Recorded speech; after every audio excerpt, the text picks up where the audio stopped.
మనలోని ప్రాణం అమ్మ, మనదైన రూపం అమ్మ, ఎనలేని జాలి గుణమే అమ్మ.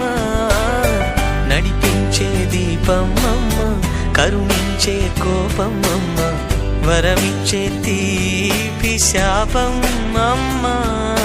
నాయాలి అమ్మగా అవుతుండగా జోలాలి పాడన కమ్మగా కమ్మగా. పెదవే పలికిన మాటల్లోనే తీయని మాటే అమ్మ, కదిలే దేవత అమ్మ, కంటికి వెలుగమ్మ. తనలో మమతే కలిపి పెడుతుంది ముద్దగా, తన లాలి పాటలోని సరిగమ పంచుతుంది ప్రేమ మధురి.